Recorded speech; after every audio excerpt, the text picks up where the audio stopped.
Ang mga bata sa Japan, hindi agad nag-e-exam sa school hanggat hindi sila grade 4. Yes, you heard it right. No exam until 10 years old. Hindi dahil tamad ang mga guro ha, kundi dahil naniniwala ang mga Hapon na mas mahalagang matutunan muna ng bata ang mabuting asal at disiplina bago ang academics. Tsaka baka nakita mo na din yung mga batang tumatawid sa kalsada at kapag nakatawid na, nagbabaw. Sa murang edad, tinuturuan na silang maging mabuting tao bago maging matalinong estudyante. Ayon sa Japan's Ministry of Education, ang unang 3 taon ng basic education ay nakatuon sa character building, values, cooperation, at empathy, hindi lang sa grades. Ito pa, karamihan sa mga batang Hapon, naglalakad sila papasok sa school kahit 30 minutes pa ang layo o higit pa. Bakit? Kasi gusto ng mga magulang na matuto silang maging independent, matapang at responsable. Walang hatid sundo, walang yaya. Sarili nilang disiplina ang puhunan. Doon kasi sa Japan, disiplina ay hindi itinuturo, isinasabuhay. Una, tinuturuan silang rumispeto sa lahat ng tao, mayaman man o mahirap. Pangalawa, pinalalaki silang independent pero marunong makipag-cooperate sa grupo. Alam mo bang karamihan din sa Japanese schools, wala silang janitor. Ang mga estudyante mismo ang naglilinis ng classroom, hallway at courtyard. Lahat may ambag. Kasi sa kanila, ang paglilinis ay respeto sa kapaligiran. Sa lahat ng mga magagandang bagay na nasabi ko, guided yan ng 4 core values na sinusunod ng mga batang Hapon. Una, andyan yung tinatawag na Reiji o respect. Sa Japan, bow muna bago magsalita. May iba't ibang klase ng bawa, may 15 degrees, 30 degrees, at 45 degrees bow. Depende sa respeto, parang language of humility. Kahit sa train, tahimik sila. Walang sumisigaw, walang nagvi-video call, walang nanonood ng video na naka-loudspeaker. Kasi sa kanila, public space is shared space. Ang pangalawang value naman ay yung tinatawag na shitsoki o disiplina. Ang oras sa Japan, batas yan. Kung usapan ay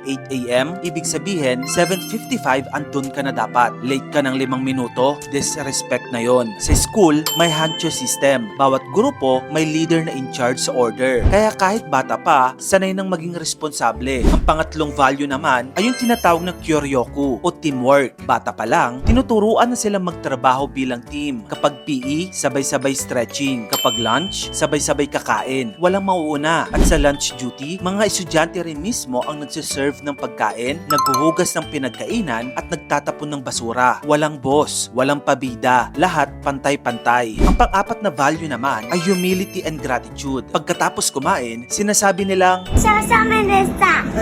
Again.